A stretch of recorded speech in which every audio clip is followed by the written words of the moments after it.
Welcome to an Inspirational People interview on the Share Life podcast. Today I'm speaking with Natalie Born. Natalie, say hello. Hey, everybody. Good to have you. You too. Natalie is a speaker, podcast host, and founder of Innovation Meets Leadership, a product strategy consulting business. We originally got connected through her husband, Aaron, many years ago, and have both been involved at different levels in different seasons of life at Victory World Church. So Natalie, thanks for having us or thanks for sharing your life with us today. Tell me about you and your story. Yeah.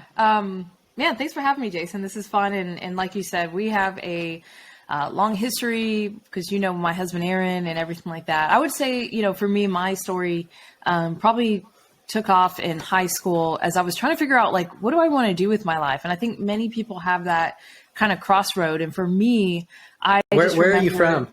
I'm from Atlanta. So okay. So you're a rare breed. Duluth High School. Yeah. So local. And I thought that I was going to study genetics. There was something about hair color and eye color and skin color and how do you all get that through genetic code and DNA? And I was so fascinated by it all.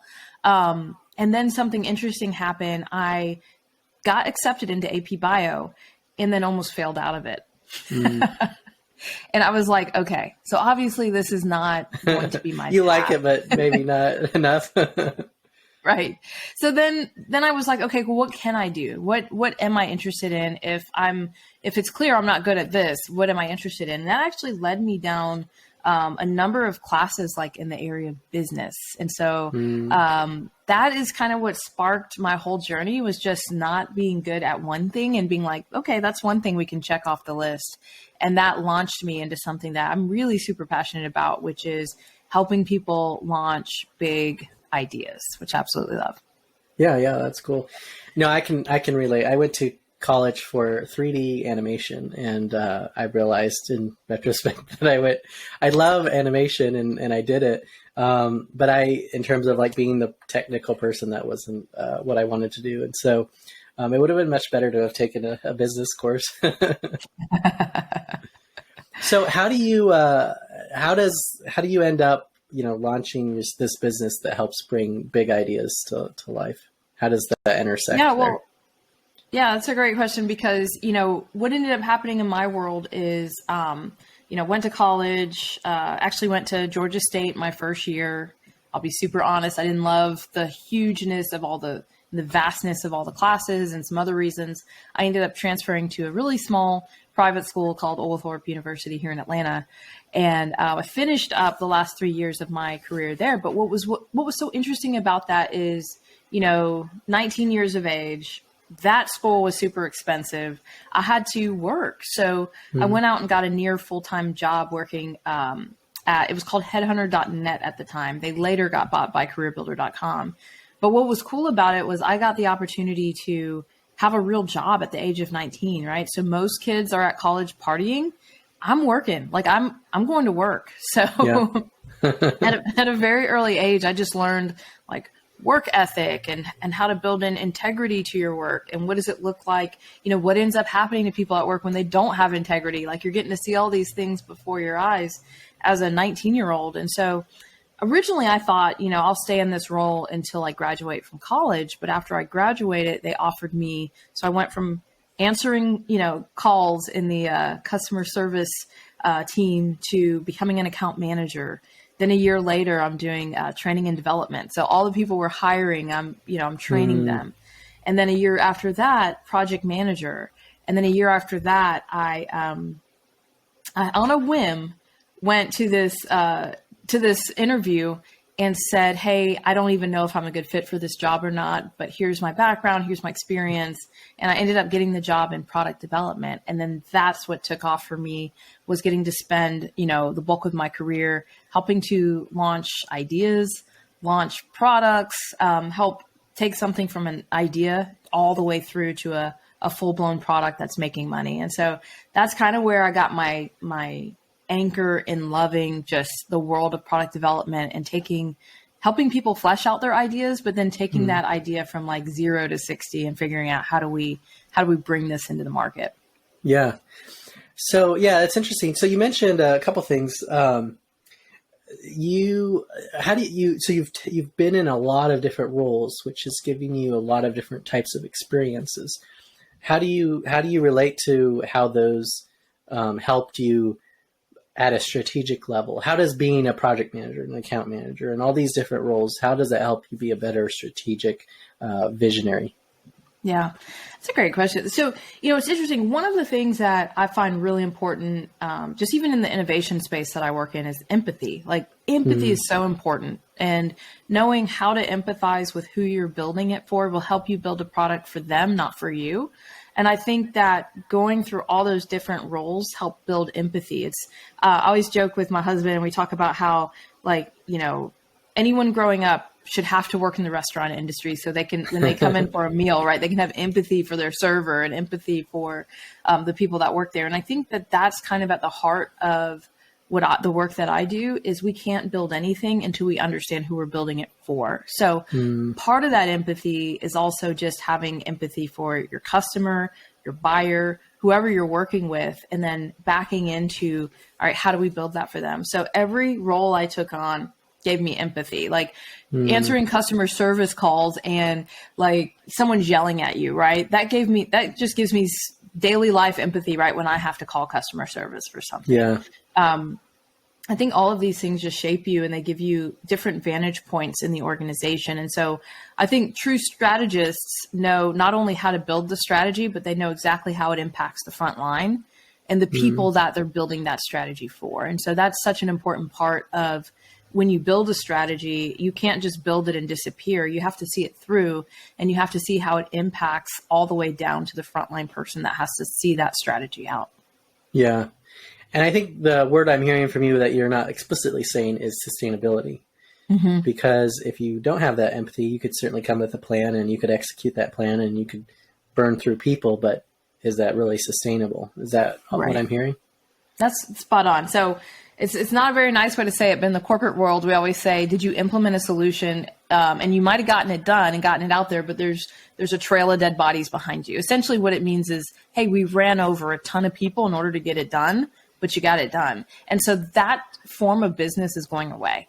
Like that way of thinking about business, that way of thinking about people, it's quickly exiting, as it should be, because part of what we need to think about is not just what are we doing, but why are we doing it and who is it going to impact? And so, and that's internally as well as externally. And so if we're creating a huge strain internally on the organization, that's not okay, right? We can't do that. We have to think through the most efficient way to do things. And that's why I love automation and automation projects, because a lot of what you're doing is saying, how can I make people's life better? How can I make their life easier?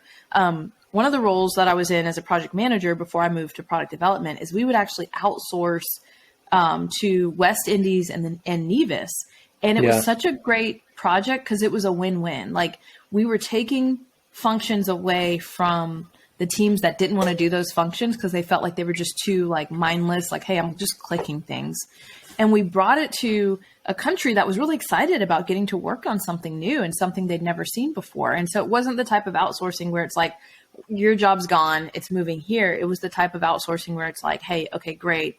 You've done this for 2 years. You're tired of it. Let's give you a little bit higher level things to think about. Meanwhile, these people are really excited about doing this work and they have energy behind it.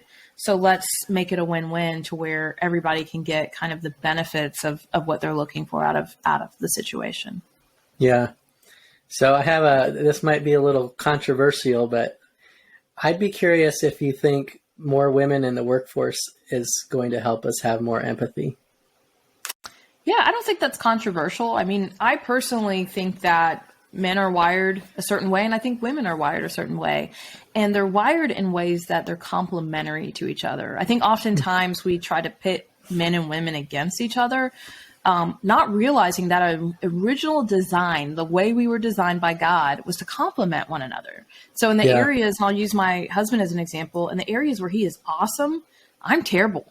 And in the areas where he's terrible, I'm awesome. And so if we can not compete with one another, but complement one another, then whenever he and I work on a project together, we're really successful. Whenever we compete with each other on that project, the project is doomed. Yeah. And so, I think that men and women are created to be complementary. And so there are going to be things that women just naturally bring to the table that are not things that men are thinking about. And there are things that men bring to the table that women are not naturally thinking about. When you bring the combination of those things together, it really makes a powerful team. And so I love that question, because if we can truly step into the identity of who we're called to be, then we're not trying to be like other people. We're just walking out the call that God's placed on our lives, and we're just being ourselves. And as a result, we're able to see the results we want. Yeah. That's cool. So tell me, what does it mean to live better? Like, how do you think about that idea? Is it an idea that you apply in your life? Yeah, that's such an interesting question. It almost feels like a little bit of a loaded question, because what does better mean to you? I think you have to start there and ask, well, what does better mean to you? I think for me, there's probably like a kind of dichotomy that comes together for me. For me to live better, I need to be in my purpose. Like, I need to actively be working on something that I feel called to do. Oftentimes, and I think we've all had this at some point in our career, where we were doing stuff that didn't feel like it mattered, didn't feel like anyone cared. We didn't feel like we were making a difference. And so that for me is a point of tension. So whenever I feel like I'm in a role or situation, or maybe on a project where I can't add value, that's really hard for me. So I try to put myself in the sweet spot of places where I feel like I'm fully alive, like living in the purpose that I feel called to live in.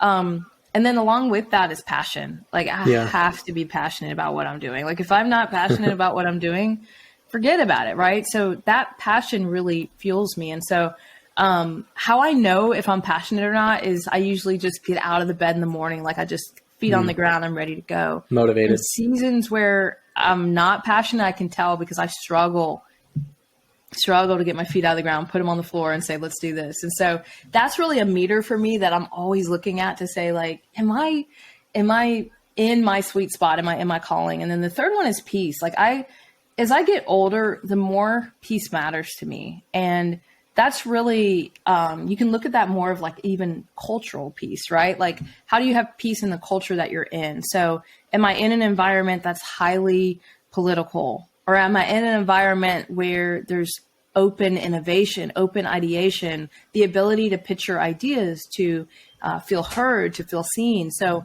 those are things that matter to me. And oftentimes when I'm not in a situation where I can kind of step in and truly be myself, then that piece really comes in for me of like, okay, what does it take to get back to a place of peace? I have a coach that talks all the time about peace over performance.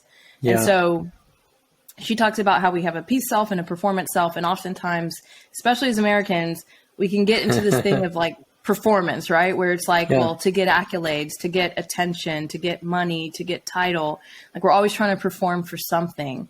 But when you walk in a place of peace, you know who you are, you know who you're called to be, and you're living that out. And so you can walk into rooms where maybe there's a little bit of contention and still know why you're in the room and what you're called to be there for. So this is something that I try to stay in, that kind of that trifecta of like peace, passion, and purpose. And when I'm there, like, I feel like I'm firing in all cylinders. When I'm not, man, it can be tough. It's hard. And you have to figure out, okay, how do I get back to what I'm called to do?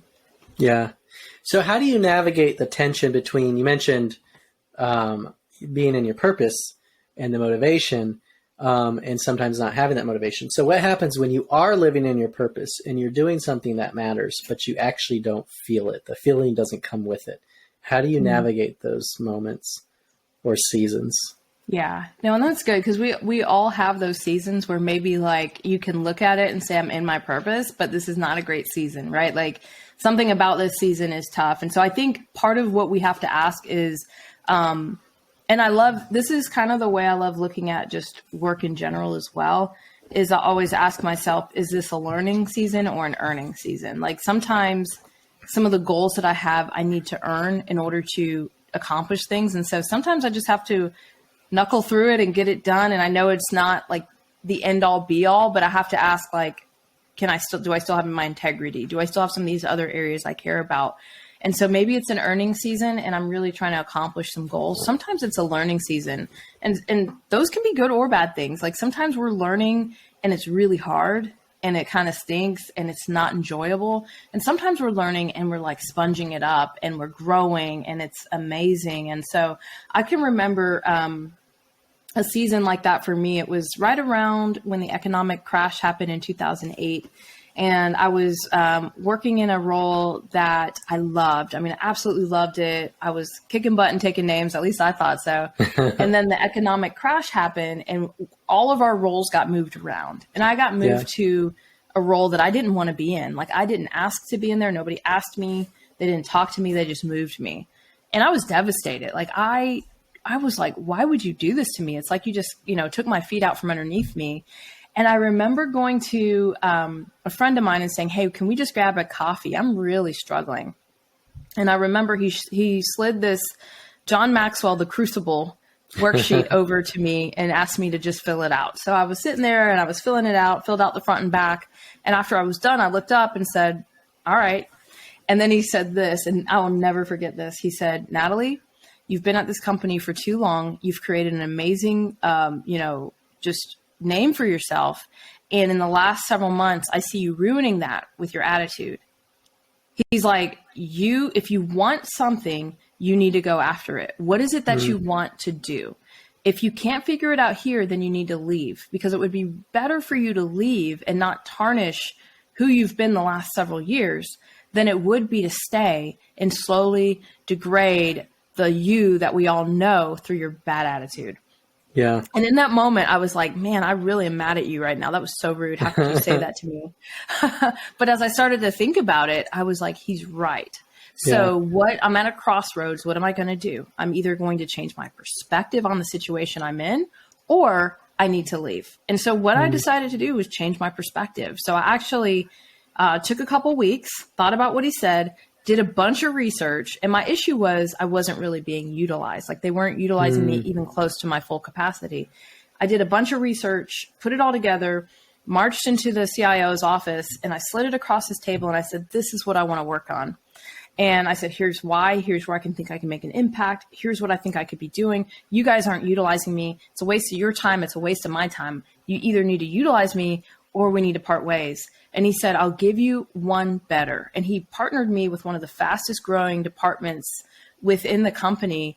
And my career just shot off and took off from there. And so it was one of those things where it was a defining moment of like, I can either just accept that this stinks and this is the way it is, or I can change my perspective. And so oftentimes, like you mentioned, when we're in those harder seasons, sometimes it's not the role or the thing we're doing that needs to change.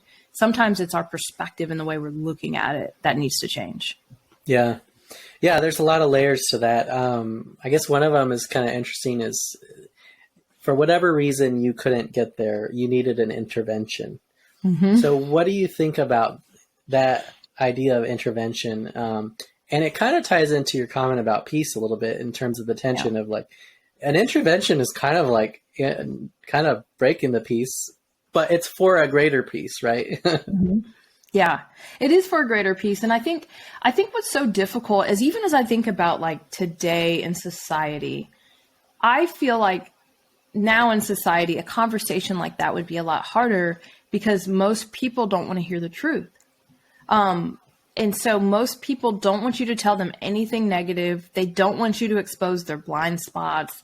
They don't want you to call them up to higher. But there was something really powerful about that moment because I also had to submit to what he was telling me and I had to be teachable. And oftentimes I think where most people struggle in life is being teachable. This person wasn't a boss. He was kind of like a peer. So he was a little bit further along than me in his career. And so I had a lot of respect for him, but he really didn't have to say any of that. I mean, he actually put our relationship on the line and he put himself on the line by saying these things to me. And so as I stepped back and thought about all those things, I realized he doesn't have to say any of this. Like he gets no benefit out of telling me how it is. But the fact that he did, it changed something in the trajectory of my life. It changed the ability to harness feedback, even negative feedback for good. And I think that that's something that a lot of people struggle with, of taking something that may sound negative on the surface and harnessing it to grow them. And so that for me was a stake in the ground. It was a moment of truth to say, everything about this hurts and feels bad. But if I can harness that into my future reality, where I'm going to take the feedback, really look at it, weigh it, and think about it, I could actually be doing something I enjoy, because all I needed to change was my perspective. Yeah, how we frame things matters a great deal. So how would you go about, like, if when that opportunity comes your way and you're on the other, you're him and somebody else is you, how do you navigate that where you'd have to intervene in someone else? Yeah. When you lead people, that is your job. And it kind of stinks, and it's hard to say out loud sometimes, but that is our job as leaders, to lead other people towards change. It's our job to lead other people towards a better form of who they are called to be. So there's a tool that I love to use all the time. It's called the Johari window. I don't know if you've ever heard of it. I think I have, but I don't remember what it is. Yeah. So the Johari window is almost like, imagine yourself looking out a window pane, and there's like 4 sides to that window. And so the one side that is obvious is like what everyone knows about you and what you know about yourself. So, you have brown eyes, you have brown hair. Like, those are things that people can just look at you, observe, and they know that, hey, this is who you are. But then there are these other areas so for example, if you go right below that window pane, you go to things that you know about yourself, but you haven't disclosed to others. Then you have that's the loneliness panel. That is, it truly is. It really is, if you think about it. And then you go to the corner that's like the things that you don't know about yourself and people don't know about you. And a lot of times that's because you haven't been put in those situations. So how would you handle being on a ski slope if you've never skied? Who knows? Yeah. Because you haven't been there and no one's seen you there. But there's this other area, and it's our blind spots. And it's the area of things that you don't know about yourself, but people know about you. So it might be, hey, when you're in a meeting and someone says this, you handle that badly. Or if you're, if someone gets ahead of you in line, this is how you handle it. It's those blind spot areas where you kind of think you're fine, but everybody's like, oh, he's not fine. Like, something's off. Yeah. And so what he helped me do that day was expand the Johari window, right? So one of the ways you expand your window is you give and receive feedback. So it goes both ways. And so the goal is that we live as open a life as we can, right? Like, especially if you're listening to this and you believe in Jesus, like, our goal is to live as open of a life as we can, to share as much as we can, to not, live under shame and condemnation and hide things and stuff like that. So a lot of what we're trying to accomplish is we're trying to open that window as wide as we can, because our life we shouldn't live in secret in certain areas of our life. That includes anger, that includes blind spots, things like that. So part of the goal of any leader is to leave people better than they found them. So one of the ways we can do that is help them experience how to open that window by understanding the different parts of themselves, and then by being able to give and receive feedback. So when I give feedback, that's a vulnerability. When I receive feedback, that's a vulnerability. So something I love to do and teach teams to do is to, at the beginning of every meeting before it starts, or you can do it right at the end, say, we're going to take 5 minutes. We're going to partner up into, 2 people with 2 people. You kind of need to know each other a little bit, but I would love for you to give and receive feedback. So take one moment and say, hey, Jason, I wanted to let you know, one thing I noticed that you're doing amazing is this. One area I think you can be even more effective in is this. Let him receive that feedback, give you any thoughts, and then switch partners. And now it's your turn to say, one thing that you're doing right now that is really effective is this. And one thing you can do to be even more effective is that. So what we're doing is learning how to give and receive feedback to each other. This is a lost art form. Most people don't want to receive feedback. They're not interested in what you have to say. And they find feedback hurtful because maybe it was done in a really poor way before. But what I love about this method is it's quick. It's kind of painless, and it also opens your eyes and kind of begins to expose those blind spots that you might have. It exposes those areas that maybe you've thought more hidden, or maybe you knew something was awry, but you couldn't put your finger on it. You start to expose those areas so that you can begin to change. Yeah. So how do we learn to take feedback, especially if it's hostile but possibly true? What if it is a true thing, but it's done in a hostile way? Should we learn to take that type of feedback and receive it? Yeah. So this is something that I learned early in my career, and it has served me very well. All feedback must be weighed. Like, it has to be weighed. Like think about a scale, right? Jason, if you and I have worked together for 5 years and you give me feedback, that holds way more weight than someone I've worked with for 5 minutes. Yeah. So if you're giving me feedback and we've worked together for 5 years, I need to weigh that heavier than someone I met 5 minutes ago and is telling me what they think about me. And so that, to me, orients a lot of the feedback you receive. It puts it in different weight classes, if you will, in terms of how you would actually harness and garner that feedback. So then let's say that someone does give you feedback and they do it in a very hurtful way. A lot of times people don't know how to give feedback because they haven't practiced it. And so sometimes when they do it in a hurtful way, they may have kind of reached their limit. And so they're now in kind of the explosion mode, right? So they've kind of gone past all of their barriers and now it's exploding. And that typically happens when we maybe don't have good, clear lines of communication open with people. And so when we don't give people enough space or time to give us feedback, then sometimes it can result in an explosion. And so what I find is important is if you do have someone that's giving you hurtful feedback, what I like to do in the moment is not respond. I'll say something to the effect of, hey, I hear what you're saying. Could I have 24 to 48 hours to process what you're saying? And can we come back and talk? So that allows me to step out of the emotion of the situation, not blow up back, not go off on them in kind, but to go away and really pray about it and think about it. And then to come back and say, okay, hey, it's been 48 hours. Thank you for giving me that time. I've thought about the feedback. There's two things I want to say. One, I really felt hurt in the way you did it. And we can put that aside right now and talk about that at the end. But I want to talk about the actual feedback you gave me. Here's the feedback you gave me. I've weighed that feedback. I've thought about that feedback. And here's an area where I think I can improve.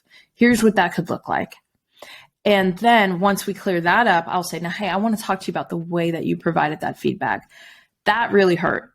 I'm wondering, how can we communicate in the future sooner so that you don't feel so angry and so frustrated? What could that look like? Should we have a weekly check-in? Should we have a daily stand-up? What can that look like for us to be able to change the way you communicate feedback to me? I'm fine to hear your frustrations, but I'm not fine with the way it was delivered.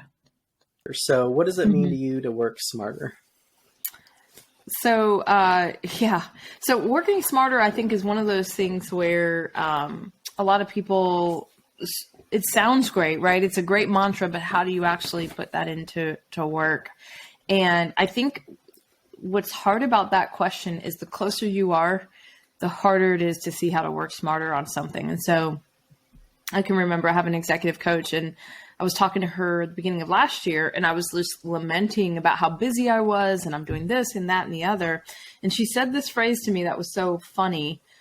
She said, well, Natalie, wherever you go, there you are.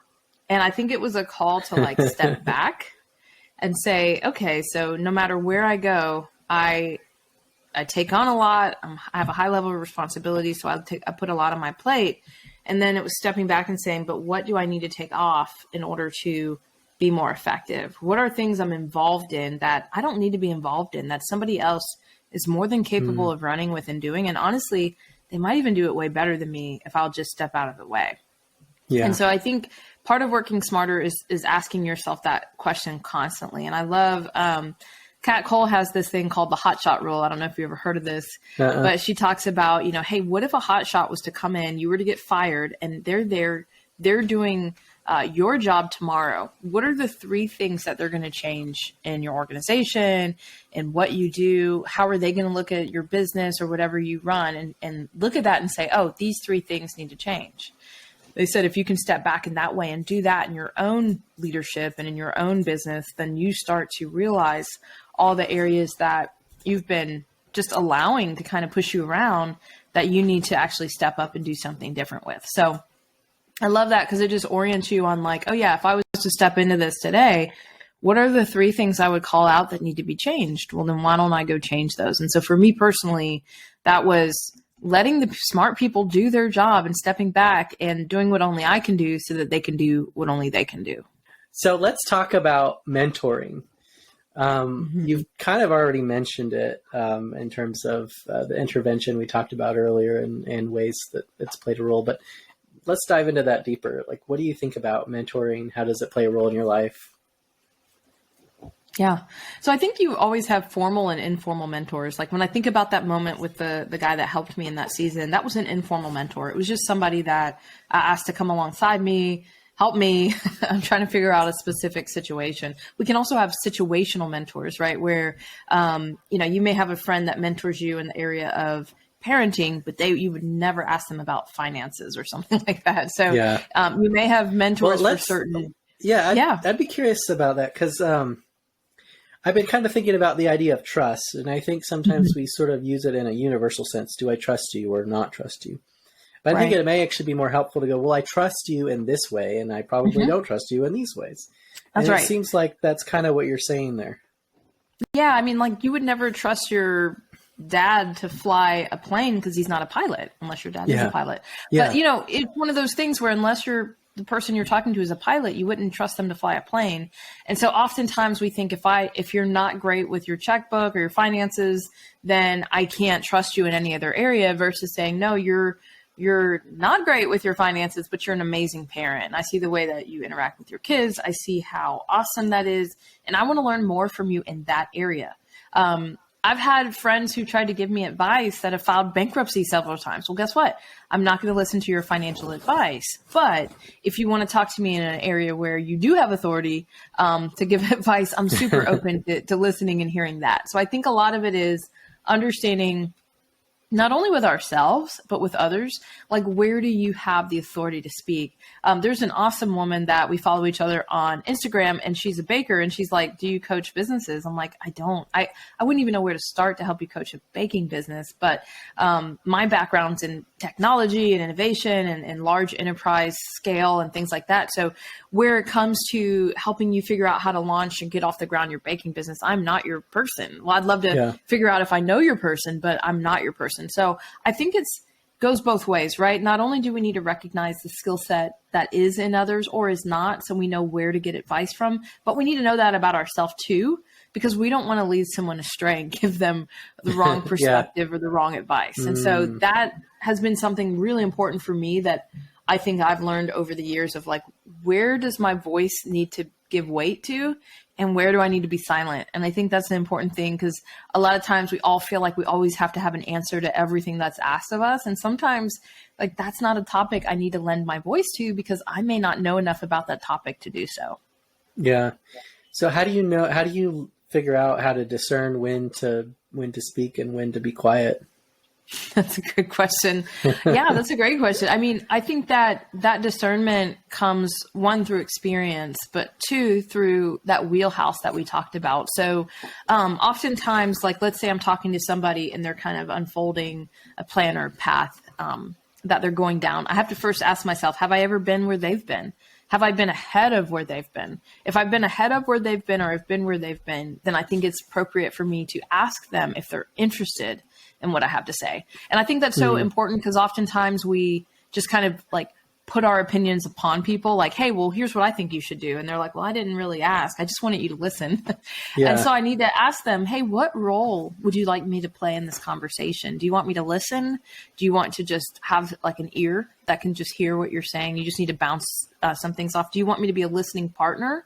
Or do you want me to help you solve the problem? Like, should we work together? You want me to collaborate with you? So sometimes people are just looking for a thinking partner. Sometimes they're looking for a collaboration partner, a listening partner. And I think it's important for us to know, like, what are people looking for in that moment so that we can, show up as our best self for our family, our friends, whoever that is. But for me, it does come down to like, if they're going into an area I've never been in, I may say, hey, what are you looking for today? And once they tell me that, well, I'm looking for your advice. Okay. Well, I'm going to tell you off the bat, I have never been where you're walking before. Like, let me just start there. However, if I was walking where you're walking, here's some things I'd be thinking about. Here's some things that I'd be wondering. Here's some things that I'd be doing. And so I think it's really important for us to not try to be like, well, what you need to do is, when we have no authority to speak in that area, but instead it's like, hey, here's some things you can think about, or here's some things to pray about as you go on this journey or as you take this path. Yeah. Well, and I think you're hitting a lot on we are creatures of the heart. We are creatures of desire. So what we want, and we have what we want, which we may not even know what we want, but we're also really bad at communicating what we want. Mm-hmm. Sometimes because we don't know, but sometimes because we're guarded and we don't want to be vulnerable and be subject to rejection. So I think there's an interesting dynamic there when it comes to what is it that people want, and really understanding what they want and meeting them there versus what we think they want, or what we want them to want, or what mm-hmm. they might be even presenting as what they want, but not really what they want. So what would you say to that idea? Yeah, that's spot on. And I think that, this is like the age old argument that husband and wives have, right? Of like, I don't want you to fix my problems. I just want you to listen. And the husband's like, well, I feel useless if I'm just listening and not helping you fix it. But I think it's like part of what it means, again, going back to that word we talked about earlier, to have empathy of like, how can I best show up for the people in my life? And so understanding, I love asking this question, hey, as we have this conversation today, what role are you hoping I'm going to play in this conversation? And I might give a couple of examples, but that always helps the person say, oh, okay, well, you came ready to give me advice. That's actually not what I'm looking for. Kind of just need to vent. Oh, okay, cool. I can say, really well. Like if that's what you need in that moment, just to be able, like, I just got to get this off my chest, or I just need to say this, or I need to get it out. I don't want to show up as someone who's going to tell you how to, 25 ways to solve the problem when you're just not there yet. And so I think so much of it goes back to that idea of empathy and like showing up as what that person needs in that moment. And then also being able to communicate to them how you need them to show up when you are also in the middle of trying to discern, you're at a crossroad, right? And you're trying to figure out, should I turn left or right? They're the ones that are going to help you by answering that same question of how do I need to show up for you right now? Yeah. So what would you say to that person who, they need an intervention, but they don't want an intervention? Like, how do you meet them where they are, but also, recognize that what they need is not what they want. And so they're not actually going to change until they can have that same want. Yeah. I mean, it's so interesting. The thing I think about truth is like, it does reverberate even after you're gone. So depending on what the topic is, you need to ask yourself, the first question is this a topic of like integrity or like, for example, if you had a friend who was going to do something that was like going to get them put in jail, for example, that's a different thing than like you and I see it differently. And so often I think sometimes we treat things like you and I see it differently as like the jail scenario. And so sometimes we come on too heavy, we push too hard when it's honestly, it's like preference. It's like blue or green, right? Purple or pink. Like it's just a preference. And so I think we have to ask ourselves, is it a preference issue or is it like a true like integrity issue? If it's an integrity issue, it's our job just to give the truth and let the truth set them free. So sometimes we have to say a hard thing, and we have to say it in a way where, we have to be as kind as we can, but we still have to say the hard thing. Yeah. If it's a matter of preference, then I'll couch it with, hey, my preference is this, but at the end of the day, it's just a preference. So honestly, choose whichever door you want. It's just a preference, right? But I think when it comes down to matters of integrity, we have to speak the truth and we have to speak it freely, because that is something where, anyone would want, looking back, someone to have talked them off of certain ledges, right, that they went on. I can remember my aunt, who has since passed away. I was 19 years old, bless my heart, and I was engaged to this random guy. And everyone had tried to talk me out of it, and everyone told me it was a horrible idea, and I wasn't listening to anyone. And then my aunt called me, and this was such a defining moment for me, because she didn't tell me not to do it. She didn't tell me I was wrong like everybody else did. She told me a story, and she said, hey, I want you to know that, this person said the same phrase to me that they said to you. And that's kind of what's concerning me. she said, and I remember walking down the aisle saying, God, would you please help me to love this person? And it was like almost like I had a veil over my eyes, and it just came up, and I realized, oh, I'm in this relationship because of some things the person said to me, not because that, this is genuine love and I want to do this for the rest of my life. And I broke off the engagement because of that story she told, because of that one conversation, and just that snap realization of like, I'm not supposed to be here right now. And so sometimes, what she did, which was so powerful, was she shared vulnerably. She shared her own story and her own journey, but she helped me understand how it might parallel with mine. And then she left the decision in my hands to decide, knowing that given the right information and just praying for me that I would reach the right outcome. And so often I think, we want to try to control people, control situations. And there's something really impactful about giving somebody the information, the facts, doing it in a loving and kind way where you don't destroy the relationship as a result of that, but you actually can build on that relationship because of how you did it. Yeah. Well, and there's something about narrative and story that bypasses all the firewalls into the heart. Mm-hmm. And that sounds like what happened there. And so are there any other stories that have shaped you as a person that you'd want to share? Yeah. I mean, first of all, I love stories. Like that's one of the things I talk about in my LinkedIn profile. I love to tell stories. And I think that stories, like you said, they impact people in such a powerful way, even more so than anything else. I think that when we're speaking or when we're talking, people don't always remember what we say, but they remember the story that we told. And so one of my favorite stories that I love to just think about and talk about a lot is it's a kind of a funny story, but it's one I tell in consulting all the time. And I think it just helps people think a little differently.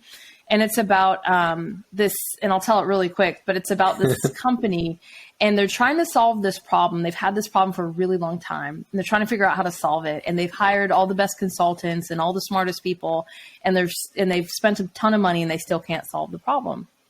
And so basically, this is in California, where they have like the kind of the electric lines freeze over. I don't know if you ever heard the story, in the wintertime. Mm-hmm.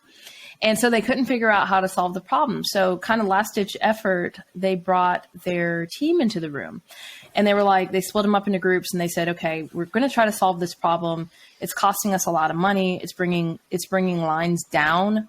Our linesmen, so the men that actually care for the lines, they have to go up, trudge up in the snow, and they have to like shake the lines. And that's how the ice comes down. It's super dangerous. It's time consuming. And so they're all sitting in this group. And this person says, well, why don't we, they're just pitching different ideas. And so the first person says like, hey, so last time I was up in that area, I got chased by a bear, and everyone starts cracking up. And then they pause, and someone says, well, why don't we have the bears shake the ice down? And then everyone just dies laughing. And then it gets quiet again. And they said, but no, seriously, what if we did that? And they're like, okay. We haven't figured this out. How would it work? So they said, well, what if we put honey pots up on top of the like pylons? And what if the bear climbs up the pylon to get the honey pot, and then he shakes the ice and it all comes down? And they start just roaring, laughing again, because they knew it was ridiculous. And someone said, okay, fine. Honey pots on the pylon. How's it going to get up there? And so they start laughing again a little bit. And then someone says, why don't we fly helicopters over the, overhead, and we'll drop them down like with a wire, and they'll sit on there, and then the bear can climb up. Everyone starts laughing again. And then what was so cool was this nurse says, I was a nurse in Vietnam, and the downwind from that, like just the wind from the helicopter is so strong that nobody could actually be around. So you'd actually scare the bears away. And then someone said, hold on, can you say that again? And she was like, well, the downwash is so strong, like it would just remove all the ice. And they were like, hold on, wait, what? And like to this day, that's how they remove the ice from these electricity lines, is they have a helicopter fly overhead. The downwash is so strong that it actually removes all the icicles. So what was so cool about that story, and like why I love that story so much, is because it speaks to what can we build as a team if we have psychological safety? So often we don't build psychological safety into teams. And so when you tell somebody an idea, we laugh at you, not with you. Like, it's different when someone's laughing with you because we're all laughing versus at you because I think your idea is really dumb and I think you're kind of an idiot and I can't believe you said that.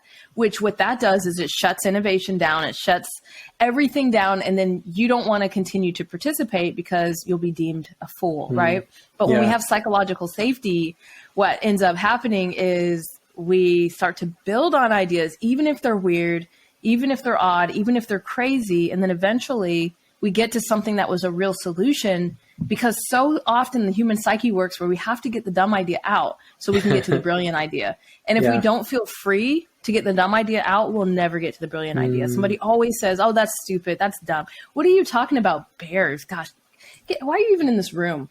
And then that just begins to erode psychological safety. So that story is silly, but it's funny because it's so real. I think there's something to, I think a true scientific mindset is someone who's sort of putting out hypotheses that are actually absurd in many ways, but they have an idea. They're putting it out there, and we're kind of, the idea of the scientific process is to test that idea. And if we filter it out before we test it, if we filter it out too early, we run the risk of filtering out ideas that maybe seem absurd to us, but are actually worthwhile. And I think what kills that, and what you're describing, is dogmatism or tyrannical sort of thinking of things, like having a solid understanding of how things work and not being open to anything outside of that. That's right. And that dogmatism has a way of sort of crushing the spirit of creative folks. Yes, that's spot on. So let's talk about systems then, because you're also now describing how do you create a system of psychological safety. So how do you think about and use systems in your work and life? Yeah, one of my favorite quotes is by Craig Rochelle, and he says that bad processes and systems make good leaders look incompetent, and that good processes make even bad leaders look competent. And I think that's really true, that when we have good systems and processes in place, even bad leaders can hide because the system and process just works for itself. And so often I think when we don't have good systems and processes in place, people have to do heroic efforts in order to get things done. One of the things I love using just in my work is, it's called the CMMI. I don't know if you've ever heard of it, but it's like a capability maturity model integration. And what it looks at is what level of maturity you're at in a certain process. And so it could be as small as a level 0 or level 1, and then it goes all the way up to level 5, which is fully optimized. Most people only get to a level 3, which is like just defining what you're doing and documenting and everyone doing it the same way. But it's kind of that idea of having, let's say, 5 project managers and they all run projects differently. That's going to be really rough, right? So you're going to have some that are flying by the seat of their pants, some that are very like organized and methodical. And it's like, how do we get, when people are onboarded into the organization, everyone to know that this is the standard and this is our way of working, this is how we do things. That's, to me, the beauty of systems and processes, is that we can create a standard that we can live up to, and then we can hold people accountable to the standard. Oftentimes, when people can't be held accountable, it's because we haven't documented it, we haven't trained them on it, we haven't explained it, and there's just an expectation in our head that's not their reality because we haven't told them. And so, as a leader, the question I'm constantly asking myself is, am I clear? Have I been clear? Yeah. If the answer to that's no, then I have to start there. Yeah. Yeah. I like that, because I take that mindset of, like, if it's not working with somebody, I always like to fix the system. So make sure we have clarity on vision, the process is clear, the tools are working. And then if the person still can't succeed once the system has been fleshed out, then they're probably not the right fit. But their struggle can actually help us make the system better. That's really good. So, but I also think the other thing that came to my mind was, I was thinking about our political leaders, how horrible many of them are in terms of just bad character or corruption. But we have such strong systems and institutions in our country that it holds, or it has held so far. So that's another area that came to mind as well. So what parting words of wisdom do you have? What did you want to share that you didn't get a chance to yet? Yeah, no, I loved this conversation today. I thought it was awesome, and just the different lanes of thought that we traversed was really cool. One thing that I just want to anchor on that we've talked about is feedback, and looking at feedback as a gift, and asking yourself, when is the last time I've had feedback in my own life? Who provided it? How did they provide it? And then how did I respond when they provided that feedback? I think so much of our life is about growing. Sometimes it doesn't even matter where we're going. It just matters if we're growing in that, right? We spend a lot of time of, should I take this job or that job? Should I go left or right? And sometimes it's more about the journey that you're on and who you're becoming along the way. And feedback is such an important part of that process, that journey. It's a gift. And so the question is, when is the last time you received feedback? Who did you receive it from? How do you handle it? And what would it look like for you to go and get some feedback so that you can continue to grow along your journey? Yeah, I think that's good. I think a lot of times we focus on the external, like the behavior, instead of going, well, who's the type of person that does that type of behavior? And perhaps people are simply doing what they want, and we have to help each other want different things. And so, right. Yeah. So tell us what you're up to. You have the podcast, you have your business. What is this podcast you have, and who would be a good fit to start listening to it? Yeah. So my podcast it's called Innovation Meets Leadership. And it's all about, I really believe that innovation and leadership are the two kind of driving components of success in the marketplace. So you really have to lean into both of those in order to be successful. So we bring on successful people. Jason, you're going to be on our podcast as well. So this is kind of a dual thing. I love when we can hey, join me on this podcast and then jump over there and hear Jason. So he'll be on mine as well. But it's really all about innovation and leadership. So how do you launch big ideas? How do you make big ideas happen? That's what the platform's all about. I also have a book coming out in June of this year, 2023. That's going to be all about innovation. It's called Set It on Fire, The Art of Innovation. So it's some of these principles we talked about today, Jason. It's just taking those further, really grounding in some of these principles that you and I have been talking about. We have a lot of shared language where we kind of say the same thing. And that's really what it's all about, is creating that shared language for how do we help teams move forward and launch big ideas. Yeah. How long have you been working on the book? A year. Okay. Wow. I mean, you're always working on it probably well before that, but just pen to paper, it's been a year. Yeah. That's cool. It's, I'm working on my third book, and it's derailed into a very long process. It's, I think I'm in year 3 now. So, okay. But it feels like having a child. Like, I've never had a baby, but I imagine it feels like having a baby, where once it's done, it's like, oh my goodness, all the labor, and then it finally, I see the beauty. So true. So true. And okay, tell us about your company and what you do and who you do it for. Yeah. So Innovation Meets Leadership. Again, we help people launch big ideas. So, for example, I work with startups who are going from zero, as in nothing exists on paper, to full-blown product, to even just helping people think about top-line strategy and execution. So how do I get from here to there? What processes and systems do I need to put in place in order to get there? So a little bit of innovation, a lot about, systems and processes like we talked about today, because systems and processes are really the kind of that foundation for any innovation you want to build. What happens oftentimes is people reach out to me for innovation, but they need that foundation layer in place first. So I help them build that so that innovation will run smoothly within their organization. Cool. Now, what are the websites for all of this and social media? Where are you at? Yeah, so super easy to find. It's at Innovation Meets Leadership on all the social platforms. You can obviously find me on LinkedIn at Natalie Born, and then innovationmeetsleadership.com is my website. Okay, so innovatemeetsleadership.com. Innovation. Yep, innovationleadership.com. All right, cool. Well, thank you, Natalie, so much for sharing your life with us today. Absolutely. It was fun, Jason. Thanks for having me.